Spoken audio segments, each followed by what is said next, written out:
Welcome back to the program. Great to welcome today a man who's written a book about really one of the legends of broadcasting. We're going to talk about Red Barber, of course, the great baseball broadcaster, but there was a lot more than that. I know some people might just remember him from his days on NPR at the end of his career, but of course he was the voice of the Brooklyn Dodgers for so many years, the New York Yankees, Cincinnati Reds right before that, but on television and radio, doing multiple types of shows. And we're going to talk a little bit about Red today and a great new book called Red Barber, The Life and Legacy of a Broadcasting Legend. We're joined today by James Walker from out in the Chicago area today, who wrote the book. And James joined us by telephone. And James, good to talk with you. How are you? I'm doing fine and love to talk with you today. Yeah, I'm glad we had a chance to do this today. I know you were on a trip, so I'm glad we were able to work it out when you got back from overseas. So it's always great to talk not only baseball, but my first love, broadcasting. And boy, he really combined both, didn't he? He did. He was really a legend as a broadcaster, and he really influenced so many other great broadcasters. The most significant, of course, was Vin Scully, who he was able to hire and develop while he was in Brooklyn, and Vin always credited Red with really helping him become a professional as a broadcaster. And they really almost had kind of a father-son relationship. But he really influenced a whole generation, and of course, people who were influenced by listening to Vin Scully, they're getting echoes of Red Barber. So he really was a legend in broadcasting. Yeah, I've heard Vin, when he retired from the booth about 5 years ago, a lot of the broadcasters, you saw the interviews were asking him about Red, and he said, yeah, he was kind of like the son. I guess Connie Desmond was kind of like the older brother, and Red was the father figure. Red could be a little tough, he said. I mean, he was a taskmaster, but he learned a lot from him. He certainly was, and he was not the easiest person to work with, but he had a very strong sense of professionalism, and he really wanted to see other broadcasters fulfill that expectation that he had for them. And but I think Vin always recognized that he profited from those tough times. Did you get a chance to talk to Vin at all for the book? No, unfortunately, we did contact him, and he did respond to us by email and really wished us the best with the project, but decided that he didn't want to interview at this time. And one of the nice things, though, about Vin is he's written so much about Red. He did a wonderful memorial piece for Red when Red passed away, and it was published in Reader's Digest. And then we had many letters from Vin to Red that we were able to include in the book. So we really were able to get his voice in the book. Yeah, I know he had a lot about it. I don't know if you had a chance to maybe chat with him a little bit, but still doing okay, I guess, Vin, in 94, 95, I think, this year. So I think he's doing pretty well still. But, that's good. And you hated to see him go. I mean, 5 years ago, he was still, if not the top of his game, he was pretty close. I mean, I got to see him a lot of times or hear him on Sirius Radio. Yeah, amazing. I mean, amazing, the longevity. I think, when you're that good and that high, up, you can just carry on. Long past the years, most of us are able to be all that articulate. Right. Well, first of all, before we get into some of the history of Red, I mean, obviously you sound like a baseball fan, but more of a broadcast fan as well. Was that kind of the impetus for writing about Red Barber? Yeah, I was sort of schooled as a social scientist and did a lot of quantitative research in the mass media area. But later in my career, I got the opportunity to start writing more historically oriented material, and I did a book with a friend on the history of baseball on television, and then I did a subsequent book on the history of baseball on the radio. And in that book, I became really acquainted with Red's archive at the University of Florida and saw what an incredible resource it was and how it really hadn't been tapped. Nobody had really done a full biography of Red. Bob Edwards did a wonderful tribute book to Red whenever he passed away, but in his book, he said, I really hope somebody does a serious biography of Red. And my wife, Judith Hilder, and I took that task on and decided that this would be a great project to work on. And it really fulfilled all of our expectations. Unfortunately, there's quite a bit of material that you can, even just YouTube alone right now. Somebody puts up these great old broadcasts. A lot of them are Dodger broadcasts where you hear the whole game. And a lot of them are Red Barber. A lot of Vin Scully, too, Mel Allen. I don't know where they're getting them. I guess somebody obviously recorded them on a tape recorder back then. But at least there's a lot there you can hear of Red's work. That's what's great. Yeah, you can still hear these voices, and you get more and more all the time. I'll be away from YouTube for a while and go back and do a little keyword searching, and suddenly a whole new series of things pop up. So it's an evolving thing. And you're right. I think people have broadcasts. They find them, collectors find them, and decide to share them. And so you really can hear these voices.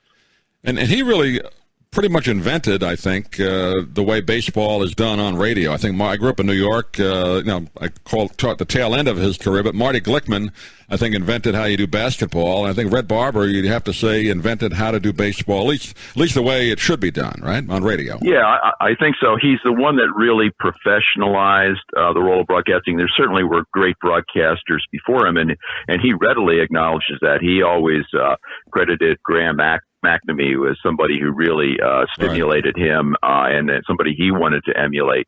But Red was the one that really professionalized it, and he had a strong academic mind. When he was in college, thought that he might be a university English professor, and he certainly loved language. He loved reading, and he then sort of fell into radio accidentally. And when he did, he was so good at it. But he always brought that sort of real professional approach to the job of the broadcaster. And he readily recognized that there were other styles, but he really felt that the play-by-play announcer should be someone who really prepares. He saw preparation as 75% of the broadcast. You really needed to know what you were going to do before you sat down before that mic. Yeah, he and I have one thing in common. We both started in college radio. So he started the University of Florida station, right? Right, WRUF. One of the greatest Absolutely. places you could go to start is college radio. So, I think, like you said, it was by accident, right? He didn't really plan on going into that at all. No, and he really became the voice of the Florida Gators football team, right. And he really became very popular long before he got popular as a baseball broadcaster. He was well known in the region and really helped sustain that station, WRUF, during the Great Depression, when, as a state-run entity, there was a lot of speculation that the state would pull the plug. They didn't need to spend money on this in hard economic times. But the popularity of those football broadcast certainly helped the station, and he grew tremendously in the few years he was announcer there. Talking about Red Barber's style of broadcasting, which really he pretty much developed on his own, like you said, had some influence with Graham McNamee, I guess some of the other, Bill Stern, some of those old great voices, but with the college baseball, I guess that's who he kind of did his first game in college baseball, and then of course he got the job with Cincinnati. That was his first major league job. But pretty much he had to kind of figure out how to do it on his own, didn't he? Yeah, there really weren't that many models that he could listen to. When he was coming along and developing as a broadcaster, not every team did games. A lot of teams did not do games. And so there weren't that many to listen to. And so he sort of developed his own style. He did it with college and semi-pro games in Florida. And then when he went to Cincinnati, he was hired to do baseball broadcast, although he was really hired as a general announcer, and baseball was just one of his many assignments. Yeah. But he had never seen a major league game when he broadcast his first major league game. And they actually stationed another staff announcer over his shoulder during that first game, just in case he totally came apart and wasn't able to handle it, because they weren't exactly sure what they had hired. And then about the fifth inning, he looked over his shoulder and realized that the spy for the station had left, and he figured he had made it at that point. And what he did, and this again, you can get to hear some of his work. Even some Cincinnati games, I think, are still available. But he brought almost the minute descriptions of what was going on at times. It wasn't always like that. I mean, he would broaden it as well. But the real minute descriptions and also the storytelling. I guess he combined both of those things. Yeah, he had, and he had incredibly colorful expressions. Many of them have become famous. The catbird seat, the rhubarb, and all of these were, things that just came spontaneously. His most famous barbarism was "old doctor," Right. and he actually only said it once, and that was in the famous 1946 World Series, the catch of DiMaggio's ball. And but he really was able to bring a kind of incredible detail to his description of the game. And Bob Costas mentions this, that, he would describe the number of hops the ball was taking as it was going through the infield. And, of course, this was radio. People couldn't see this. And Costas says that a lot of broadcasters now, most of them now, were influenced by television, where the audience obviously can see that, and so they don't provide that kind of detail. But when you listen to Red's broadcast, particularly in his early days, the incredible verbal detail and the speed at which he's able to do that is just remarkable. Yeah, that's where you really hear the influence that Vince Scully got. If you listen to some of those, actually the most famous, I guess, is the Koufax perfect game, right, in '66. Describing really, Sandy wiping his brow, off the pants leg, the time of the day, night it was, all that. That's definitely from Red. Yeah, absolutely. And also, Vin, I think, really profited from the fact that when the Dodgers moved to the coast, very, very few of their games were on television. And he really got to be a radio broadcaster for much of his career. And that's where that skill really comes in. And Red really had difficulty transitioning to television. Not that he wasn't a skilled professional, but just in terms of his own personal satisfaction. He loved radio, and he was really a master of that form. And in television, he felt he always was subservient to the director. Right. He had to follow the picture and describe what was going on. And there were numerous times where something that he really wanted to talk about, he really couldn't talk about because the camera wasn't on that. And so he really did not like the transition to television, although he recognized that that's where the money was and that's where the audience was, and he had to make that transition. Yeah, primarily in Brooklyn. Obviously, there wasn't a lot of television when he first went there, and he did the Dodgers till about, 54, 55, right? Then he went to the Yankees. No, he actually left after the 53 season. 53, yeah. Right. That was the last season with the Dodgers. Yeah. And then he went over across town to the other. A lot of people forget that he was a Yankee broadcaster, probably longer or maybe close to the amount of time he was with the Dodgers. But people don't associate it as much. Right, 15 years with the Dodgers and 13 years with the Yankees. And I think, he went at a time, obviously Mel Allen was the voice of the Yankees then, and he always deferred to Mel as the voice of the Yankees. He had been the voice of the Dodgers, but Mel had established that, and he saw himself as working as a colleague with Mel, and they actually got along very well. They had very different styles, but they basically got along very, very well, and a lot of respect became each of them. He had some troubles with Phil Rizzuto because he had replaced a very good professional broadcaster named Jim Woods. The sponsor decided to drop Woods and hire Phil Rizzuto, who, of course, was a very popular player at the time that just retired. And Phil listened, but basically he didn't want to prepare the way Red felt that he should prepare. So there was always some tension related to that. Yeah, I was just reading the book. I didn't realize that, but I think Red is one of the, obviously old school. He wasn't really a fan of having ex-players in the booth unless they kind of paid their dues, right? Joe Garagiola, I think, had the same situation with Red, didn't he?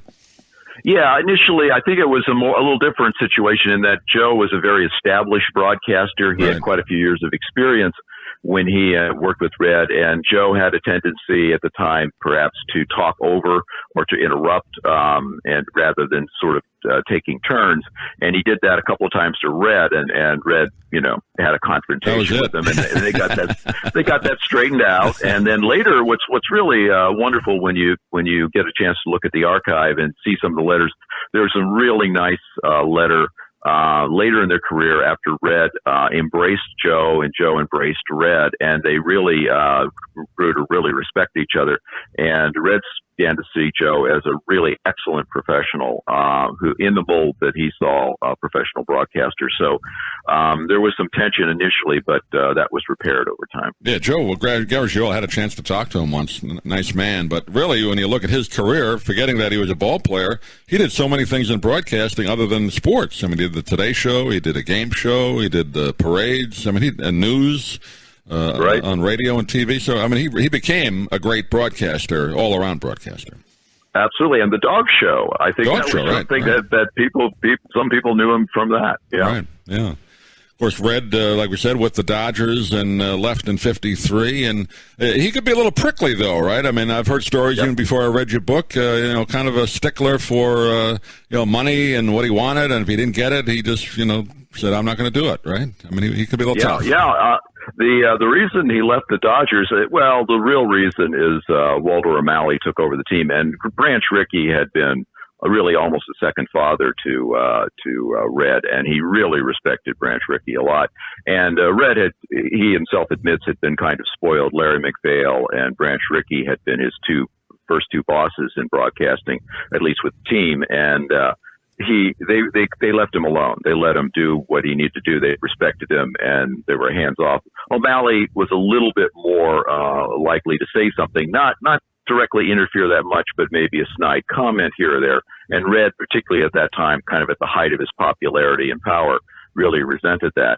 And finally, it came to a head in 1953 when the sponsor refused to negotiate with Red over the salary for the World Series, and Red got very upset about that. It wasn't a matter of money. He just felt that he could not accept the take it or leave it demand. Right. And so he left it. He did do the World Series, which was, the mega sports event of the time.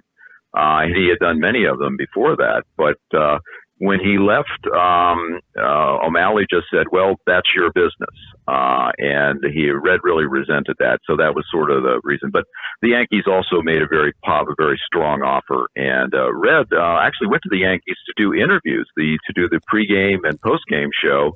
And they actually worked the play-by-play in afterwards because he was a very skilled interviewer. I mean, that's an aspect of his career that a lot of people have sort of maybe forgotten about. But he was a brilliant interviewer, and that was really a big part of his job during the Yankee years.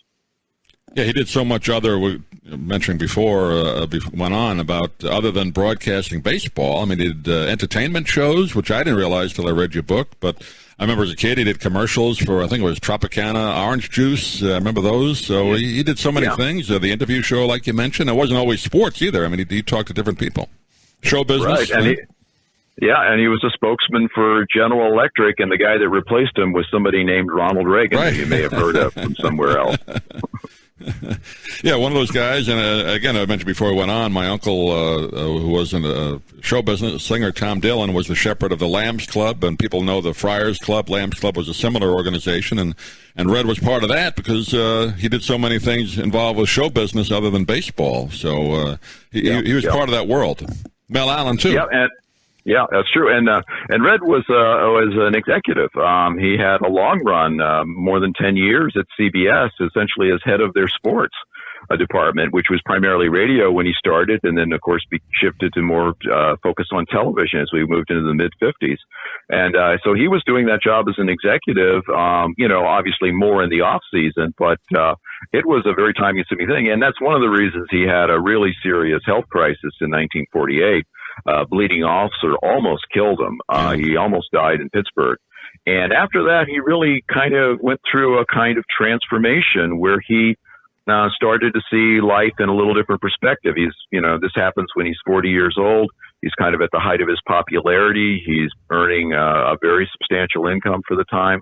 And he begins to realize that maybe there's got to be a little more to life. And his belief, his feeling that religion could be used for social good, and his desire to work for charitable causes really came to the forefront. And that became a very important part of his life for the remaining 44 years of his life. He was I guess they called it a lay reader, right? Episcopal Church? Yes. He did that. Episcopal Church lay reader, and he was very, very proud of that. He took it really seriously. He also did an amazing amount of fundraising work for the Red Cross during the Second World War, and also the blood drive, the Red Cross blood drives, and savings bond drives. So he was very much into that even before, but I think he took on a religious tone, a spirituality, which became really important to him, and he carried that through the rest of his life. And he left baseball broadcasting, left the Yankees, 65, 66, whatever it was. I guess, was it really over the low attendance where he said, turn the cameras around, or was he going to leave anyway? Because that seems to be the story. People think, he got fired because he said that. Yeah, I think that became the popular story, and it is a nice story, and that the sort of grand broadcaster of the old school gets let go by the Yankees, who are now owned by CBS, who don't know what they have, and they dismiss him because he tells the truth about the low attendance at the end of the season. But in fact, our research shows us that they had made the decision to not renew his contract about 2 weeks before that event actually took place. Right. And it really was a case that they found his personality was a little too abrasive. They found that he was unwilling to change. And also, if you look at the Yankees in 1966, they were going through a massive transformation. Yeah. And on the field and off the field. And of course, Mel Allen had been let go 2 years prior to that. And I think for a lot of people, the surprise was that Mel Allen was let go. And that when Red Barber was let go, that was really part of the purging. Before that, Casey Stengel had been let go. And so it was a case that the team was turning over, and so they moved to a different broadcaster, and they got rid of someone who was very expensive. By the way, his salary was quite high compared to other broadcasters. So there was some savings there as well for the team. And he really resented it at first. He was vowed to find another position, but within about a year or two, he realized that those jobs were kind of hard to come by, and that he was really enjoying his transformation into his second career, which is that as a writer. And he wrote 6 books in a very short period of time. And over the next decade, next 2 decades or more, he did nearly 900 newspaper and magazine articles. So he became actually a pretty prolific writer and had regular columns for more than a decade. In a sense, I think you mentioned in the book, looking back, he probably said that was the right time, because look how bad the Yankees' whole organization was until about, 73 when Steinbrenner bought them. They still weren't great until 76. So he would have had another, 12 years of broadcasting terrible baseball. So he probably wouldn't have lasted much longer anyway from that aspect of doing the game. It's hard to know. I mean, I think there was burning out. He later saw it as I think often when things like this happen in our lives and our lives take a new direction, we see it as something that was a fortunate occurrence that at the time we didn't think was.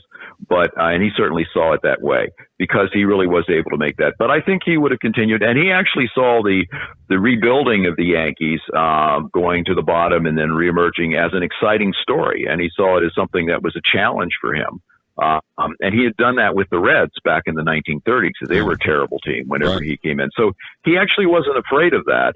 But ultimately, the grind of daily broadcast and the rigid timing of the seasons was starting to get to him. So it probably happened. And he was 58 when it happened. So he was, reaching his later years.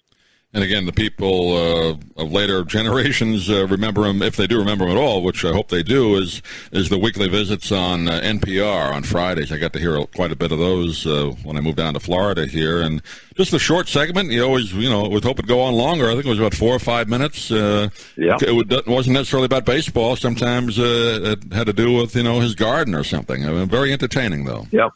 Yeah, you actually got a certificate from the Chameleon Society because he talked about them so often. Or he'd talk about the birds outside. But, of course, he also did serious stories on sports and social issues as well. And Bob Edwards just worked wonderfully. They developed a real rapport with each other.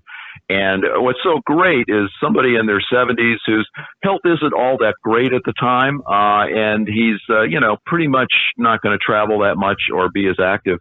And he becomes as popular as he ever was, arguably more popular nationally because of NPR, and he becomes the most popular feature on NPR.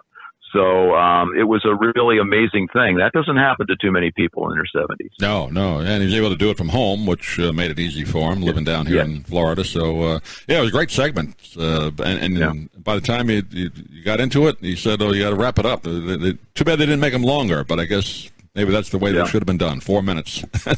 Yep, short and sweet. That's it. Well, he had a wonderful career, a wonderful life, and he had a relatively long life. I guess it was, late 70s when he passed away, right? Or did he make 80? 84. He did make 84, Amazingly, okay. he literally occupied the 84 years in the middle of the 20th century. Yeah. Born in 1908, died in 1992. Yeah.